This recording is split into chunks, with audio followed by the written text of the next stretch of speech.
12th maths आगे से chapter 13 में वेक्टर यानी सदिश में देख रहे हैं कि आज स्केलर ट्रिपल प्रोडक्ट टॉपिक क्या है? स्केलर ट्रिपल प्रोडक्ट अदिश त्रिक गुणनफल। सबसे पहले एक एक वर्ड का मीनिंग समझते हैं। स्केलर यानी अदिश मतलब जो रिजल्ट आएगा उसकी दिशा नहीं होगी, उसको अपन अदिश बोलते हैं यानी स्केलर बोलते हैं।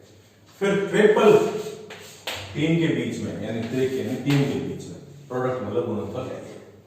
तो सबसे पहले तो आप तीन सदिश डिसाइड करो, कोई भी सोचो, जैसे ए वेक्टर, बी वेक्टर और सी वेक्टर। ये तीन सदिश अपन ने सोच लिए। ये हमारे पास में ए वेक्टर है, ये बी वेक्टर है और ये सी वेक्टर है। अब इनके बीच में अदिश गुणनफल है।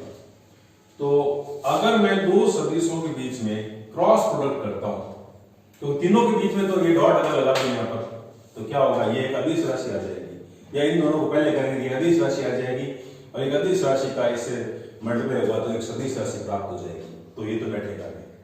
तो अब हम सारा लेते हैं कि भी दो का तो अपन क्या करते हैं कि क्रॉस प्रोडक्ट कर देते हैं। इससे एक वेक्टर मिलेगा तो दोनों के परपेंडिकुलर होगा, है ना। ए बी और ए सी, तो बी वेक्टर और सी वेक्टर के बीच में क्रॉस प्रोडक्ट करने से एक वेक्टर मिलता है हमेशा। अच्छा, ए वेक्टर के बारे में पता है नहीं, वेक्टर क्वांटिटी है, बस इतना होता है। अगर इसका जो यहां से जो रिजल्ट मिल रहा है उसके साथ में डॉट प्रोडक्ट कर लें तो जो रिजल्ट मिलेगा वो क्या मिलेगा, स्केलर क्वांटिटी यानी अदिश राशि मिलेगी। तो ये बिल्कुल एप्रोप्रिएट बैठेगा, A vector dot B vector cross C vector. ऐसा कर सकते हैं, नहीं तो ऐसा भी कर सकते हैं कि बी वेक्टर डॉट, यहां पर ऐसा कर लें कि सी और ए के साथ में अपन क्रॉस प्रोडक्ट कर देते हैं, है ना। बी वेक्टर डॉट सी वेक्टर और ए वेक्टर तक, तो दोनों के बीच में क्रॉस प्रोडक्ट और इसके साथ में डॉट प्रोडक्ट। ऐसा भी हो सकता है सी डॉट यहां पर आप ए वेक्टर क्रॉस बी वेक्टर कर लें। तो इन तीनों कंडीशन के अंदर हमारे को जो है अदिश राशि मिलेगी, यानी कि इसको कहेंगे अपन स्केलर ट्रिपल प्रोडक्ट। अब इस चीज को शॉर्ट में डिनोट कैसे करते हैं? शॉर्ट में कह दो, बोले डिनोट करने का तरीका कह दो, एक ही बात है, ए वेक्टर बी वेक्टर और ये सी वेक्टर। इसको रिप्रेजेंट कैसे करेंगे? लिखने का ये मेथड है इसका, बी वेक्टर सी वेक्टर और ये ए वेक्टर। और इसको बड़े ब्रैकेट है ना, इस स्क्वायर ब्रैकेट में पैक करते हैं, हमेशा ध्यान रखें, राउंड नहीं बनाना है, स्क्वायर ब्रैकेट ही रखना है। यहां पर देखो ये सी वेक्टर, ए वेक्टर और ये बी वेक्टर। अब हमें ये देखना है कि इन तीनों का रिजल्ट एक जैसा होगा या अलग अलग होगा। तो बी सिंसियर, इन तीनों का रिजल्ट होगा वो सेम होगा। इसकी प्रॉपर्टी है कि ए वेक्टर और यहां पर b vector and C vector will equal to b vector C vector and a vector. इसमें ऑब्जर्व करते रहो, इसमें नई चीज समझ में आ रही है, वो क्या है वो सोचो। देखें इसके अंदर मैंने क्या देखा, ये तीनों साइक्लिक ऑर्डर में चल रहे हैं, ए के बाद बी, बी के बाद सी। ये ऐसे साइकिल बना के देख लो, ए बी और ए सी। ए के बाद बी आ रहा है, बी के बाद सी आ रहा है, सी के बाद वापस ए आ रहा है। वेक्टर क्वांटिटी है। ए के बाद बी, बी के बाद सी, वापस सी के बाद ए। देखो ए बी सी, और बी से स्टार्ट हुआ तो बी सी ए, और सी से स्टार्ट हुआ तो C A B. So cyclic order बोलेंगे। अगर इसका ऑर्डर चेंज हो जाता है, जैसे कि मैंने यहां पर A vector dot B vector cross C vector की बात करता हूं, अगर इन दोनों का ऑर्डर चेंज कर लेता हूं तो मेरे को क्या मिलेगा, ये तो वेक्टर प्रोडक्ट है दो वेक्टर्स के बीच में। अगर इनका ऑर्डर चेंज होगा तो हमारे पास क्या मिलेगा, हमारे को माइनस आगे आ जाएगा। लेकिन एक चीज का और ध्यान रखो कि अगर ए वेक्टर है ना, उसको यहां पीछे लिखने में कोई फर्क नहीं पड़ता है, यानी कि ए वेक्टर बी वेक्टर और सी वेक्टर को ए डॉट आगे लिखा हुआ ना, इसको ऐसे लिख दिया जाए बी क्रॉस सी और ये डॉट ए वेक्टर। तो यहां कोई फर्क नहीं पड़ेगा क्योंकि पहले इसका तो प्रोडक्ट हो चुका है, और ए के साथ डॉट प्रोडक्ट करेंगे तो अदिश राशि है, तो उसमें दिशा का इफेक्ट है नहीं, इसलिए आपके ए डॉट पहले लगाओ बोले बाद में लगाओ, एक ही बात है। लेकिन अगर मैं इसमें ए वेक्टर बी वेक्टर और सी वेक्टर इसमें से किसी का भी ऑर्डर चेंज कर देता हूं, जैसे ए के बाद बी, बी के बाद सी, या फिर ये ऑर्डर फॉलो हो रहा है तब तो कोई प्रॉब्लम नहीं है। लेकिन अगर ऑर्डर चेंज कर दिया, जैसे ए तो अपनी जगह ही है और इसका इन दोनों का ऑर्डर चेंज कर दिया, सपोज सी पहले ले लिया और बी बाद में आ गया। अब चेक करो, देखिए ऑर्डर, तो इसमें आगे क्या आ जाता है, माइनस आ जाता है। माइनस क्यों आता है, क्योंकि बी और सी का ऑर्डर चेंज हुआ है। इट मींस ये जो क्रॉस प्रोडक्ट है, सदिश गुणनफल है दो सदिश राशियों का, उसके अंदर ऑर्डर चेंज करने से माइनस आगे आता है। तो हमेशा ध्यान रखो, ए बी सी में से किसी एक का ऑर्डर चेंज कर दें। देखो प्रॉपर ऑर्डर नहीं है, ए सी बी ये प्रॉपर नहीं है। क्यों नहीं है, क्योंकि ए के बाद सी आ रहा है, उल्टा चल रहा है। जैसे उल्टा चलेंगे यहाँ के आगे क्या लगा देंगे, माइनस। थोड़ा अच्छी तरह चलेगा वो, आगे क्या माइनस लगा देंगे। अगर ऐसा हो जाए जैसे हमारे पास सी वेक्टर, ए वेक्टर और बी वेक्टर है और इसके अंदर किसी का ये तो प्रॉपर ऑर्डर में है, देखो सी के बाद ए के बाद बी। अब किसी का भी दो का ऑर्डर चेंज कर दो, इनका जो ऑर्डर चेंज कर दिया मैंने, ए और सी को एक्सचेंज कर दिया, ए सी और बी अपनी जगह रख लिया, तो भी आपके माइनस आगे आ जाएगा। जैसे ऑर्डर ब्रेक हुआ, ये सेकंड ऑर्डर ब्रेक हुआ, आपके आगे माइनस लगेगा। देखो सेकंड ऑर्डर से ब्रेक हुआ नहीं हुआ, सी ए बी, तो सी ए बी तो क्या है, सी ए बी प्रॉपर ऑर्डर है। नेक्स्ट देखो ए सी बी, ए सी और बी ऑर्डर उल्टा हो गया, उल्टा होते हमारे पास क्या हो जाएगा, इसके अंदर आगे माइनस आ जाएगा। ये ध्यान रखेंगे, इस कंसेप्ट को बहुत अच्छी तरह से समझ लें। पहले कॉपी करो फिर और बात करता हूं आपसे। तो ओवरऑल इस डिस्कशन से मुझे मिला क्या, उसको समझिए। देखो a dot B vector cross C vector will equal to b से स्टार्ट करेंगे तो क्या आना चाहिए, बी के बाद में c dot c cross a is equal to c vector dot a cross b. इस तरह से अपन इन तीनों का आंसर क्या होता है, सेम होता है, क्योंकि ये साइकिल ऑर्डर को फॉलो कर रहे हैं, ए बी सी ए और सी ए बी। अब आप इसमें इसको अगर इस फॉर्म में लिखेंगे तो इसका मतलब होता है, इसका मतलब क्या होता है, अदिश गुणनफल। अंदर किस किस का बीच में हुआ, ए के बी और सी के बीच में, ये इक्वल होगा b vector C vector a vector is equals to c vector a vector and b vector. यहां तक अपन ने समझ लिया है और अगर याद रखना है सिर्फ इसको याद रखना सफिशिएंट है। अब अपन एक कंसेप्ट और याद रखना है इसके अंदर कि अगर ए वेक्टर बी वेक्टर और सी वेक्टर इसमें से किसी दो का ऑर्डर चेंज हो जाए, जैसे आपस में एक्सचेंज कर लिया बी और ए को, किसी को भी कर सकते हैं आपस में से, बी और ए को एक्सचेंज किया और यहां पर सी आ गया तो ऑर्डर ब्रेक हो गया, आगे क्या लगाएंगे, माइनस लगा लेंगे। एक और बात समझ लें, इसको 1 इसको 2 और इसको 3। अगर हमारे पास में कुछ ऐसा आ जाए ए वेक्टर बी वेक्टर और बी वेक्टर, तो हमारे पास क्या हो जाएगा, 0। यानी कोई भी दो वेक्टर क्वांटिटी अगर सेम आ जाए तो इसका रिजल्ट क्या आएगा, 0 आ जाएगा। कोई जरूरी नहीं आए, ये भी हो सकता है जैसे हमारे पास में ए वेक्टर, यहाँ ए वेक्टर पास में कोई भी आ जाए, सी वेक्टर आ जाए, ये दोनों अगर सेम है तो भी इसका रिजल्ट क्या होगा, 0 होगा। इसका रिजल्ट भी 0, इसका रिजल्ट भी 0। अगर ऐसे आ जाए कि हमारे पास ये बी वेक्टर और ये सी वेक्टर वापस बी वेक्टर यहां भी आ जाना, तो भी इसका रिजल्ट क्या होगा, 0 ही होगा। इस चीज को आप अच्छी तरह से याद रखेंगे, कॉपी कर लो।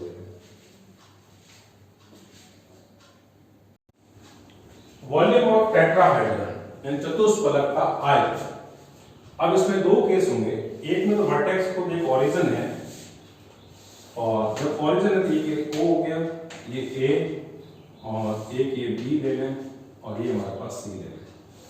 ये हमारे पास एक टेट्राहेड्रन है, इसका पोजीशन वेक्टर A का स्मॉल a वेक्टर, ये स्मॉल b वेक्टर और ये हमारे पास स्मॉल c वेक्टर। तो इसके वॉल्यूम का फॉर्मूला हो जाएगा, वॉल्यूम यानी आयतन 1/6 इन a vector b vector and c vector, इन तीनों का क्रॉस प्रोडक्ट कर देंगे तो जो रिजल्ट आएगा वो हमारे पास में टेट्राहेड्रन का वॉल्यूम हो जाएगा। ऐसे भी हो सकता है कि हमारे पास चारों इसके जो शीर्ष है वो इस तरह से दे रखे होंगे, ए, ये बी और इसको आप डी ले लें, ये सी है। इस केस में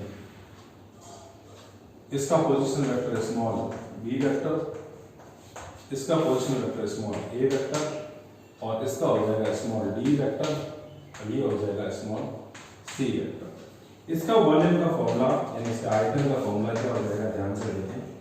ए वेक्टर माइनस बी वेक्टर और a vector minus C vector और a vector minus B vector. इन तीनों सदिशों ए vector minus B vector, a vector minus C vector और a vector minus B vector, तीनों के अदिश गुणनफल यानी वेक्टर प्रोडक्ट का 1/6 कर दो, तो जो रिजल्ट आएगा ना वो हमारे पास क्या होगा, इसका वॉल्यूम होगा, इसका चतुष्फलक का। दो केस हो गए, इसमें चारों वर्टेक्स के पोजीशन वेक्टर्स अलग अलग दे रखे हैं और इसके अंदर एक वर्टेक्स जो है ना ओरिजिन है। अगर एक वर्टेक्स ओरिजिन है तो ये फॉर्मूला लग जाएगा, अदरवाइज हम ये फॉर्मूला लगाएंगे। इजी है, थोड़ा सा केयरफुली करते हैं।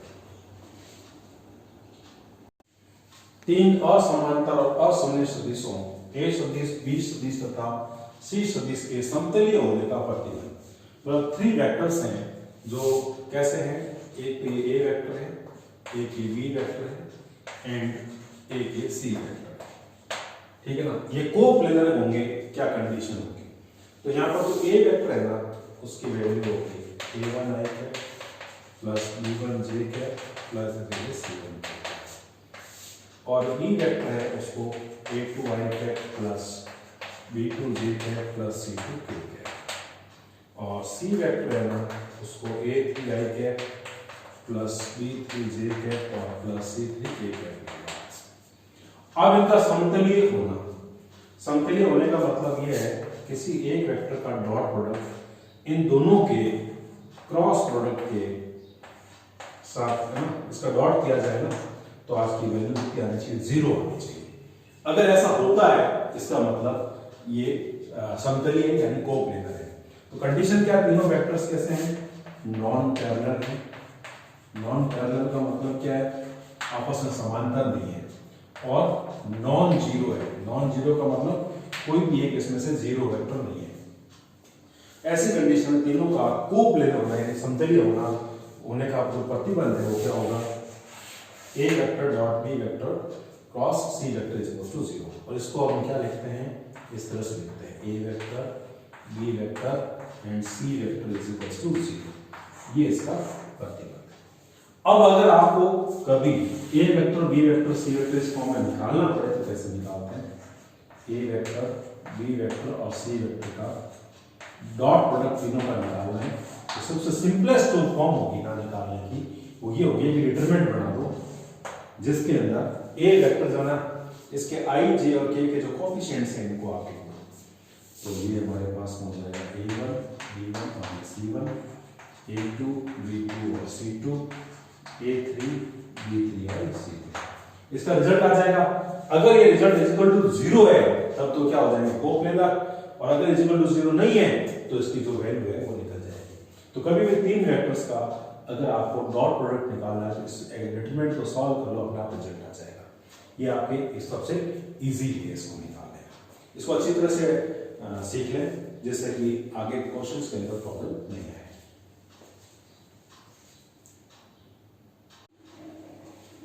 एग्जांपल 22 में prove that this value equals to 3। इसको प्रूव करने के लिए सबसे पहले लेफ्ट हैंड साइड इसमें लिखते हैं आई कैप जे कैप के कैप प्लस जे कैप के कैप आई कैप प्लस के कैप आई कैप जे। अब इसका मीनिंग क्या है, आई कैप डॉट इन दोनों का क्रॉस प्रोडक्ट प्लस यहां पर देखें ये जे कैप डॉट इन दोनों का क्रॉस प्रोडक्ट प्लस यहां पर के cap dot I cap cross यहां पर जे कैप। अब देखो ऑर्डर को नहीं बोलना है इसमें, यहां पर ये आई कैप यहाँ जे कैप, आई से जे और इसको लिखना के कैप। इस तरह से आपको इस ऑर्डर को प्रॉपर फॉलो करना है। अब आप इसमें ये देखें कि आई कैप तो अपनी जगह पड़ा है, डॉट जे क्रॉस के जे के बाद के प्रॉपर ऑर्डर फॉलो हो रहा है और आई कैप आ रहा है थर्ड, तो ये क्या हो जाएगा, आई कैप हो जाएगा। जे डॉट के आई, के और आई के बाद में जे आ रहा है, तो ये प्रॉपर ऑर्डर फॉलो हो रहा है, तो पॉजिटिव वैल्यू आएगी। प्लस यहाँ पर आई जे और फिर उसके बाद क्या आ रहा है, के कैप आ रहा है, तो यहाँ पर भी क्या होगा, के कैप हो जाएगा। You know I dot I कितना हो जाएगा 1 प्लस जे डॉट जे भी 1 और के डॉट के कितना हो जाएगा 1 इज इक्वल टू 3। ये हमारे पास आ गई राइट आंसर। अच्छा क्वेश्चन है, थोड़ा केयरफुली सॉल्व करो और कांसेप्ट को मत भूलो, कांसेप्ट को याद रखोगे तो इसमें कोई प्रॉब्लम नहीं आएगी।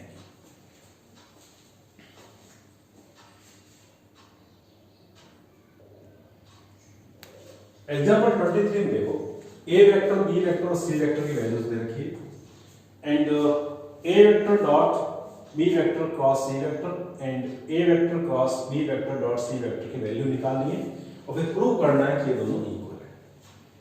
तो बहुत ज्यादा लंबा क्वेश्चन तो नहीं है, बस समझने वाला क्वेश्चन है। सबसे पहले तो आप इसमें A vector dot B vector cross C vector निकालें। इसके लिए डिटरमिनेंट फॉर्म यूज कीजिए। इसमें ए वेक्टर आपको दे रखा है ये वाला, इसमें से आई कैप का कोएफिशिएंट 1, यहां से -2 और यहां से ये 1 आ जाएगा। इसी तरह से बी वेक्टर का देखो आप, ये 1 1 और ये 1 आ जाएगा, तो सी वेक्टर से आ जाएगा 1 2 और ये 1। इसका जो आंसर आएगा ना वो A vector dot B vector cross C vector यानी कि तीन सदिशों का अदिश गुणनफल प्राप्त होगा। अब इसमें इसको एक्सपेंड करके सॉल्व करना है। उससे पहले एक ऑब्जर्व करो, कॉलम फर्स्ट और ये कॉलम थर्ड दोनों सेम है, इसलिए डिटरमिनेंट की वैल्यू कितनी होगी 0। इसको फर्स्ट इक्वेशन में। इसी तरह से अब निकालना है A vector cross B vector dot C vector. ये तो डॉट प्रोडक्ट है, तो इसके अंदर इस डॉट सी वेक्टर को यहां लिखूं भाई, भले सबसे आगे लिखूं, एक ही बात है, ऐसा हम इसको चेंज कर सकते हैं। और इसकी वैल्यू कैसे निकलेगी, इसको लिख सकते हैं this equal to this and this equal to this. और सी वेक्टर की वैल्यू को पहले लिख दो, 1 2 1 है, ये 1 2 और 1। उसके बाद में ए वेक्टर की वैल्यू ये पड़ी 1 -2 एंड 1। उसके बाद में बी वेक्टर की वैल्यू ये 1 1। इसमें भी हमने क्या ऑब्जर्व किया, C1 और C3 column first and column third क्या इक्वल है। इस दो कॉलम अगर इक्वल होते हैं, दो रो इक्वल होती है, तो डिटरमिनेंट की वैल्यू कितनी होती है 0 होती है। तो हमारे पास का आंसर 0 आ गया।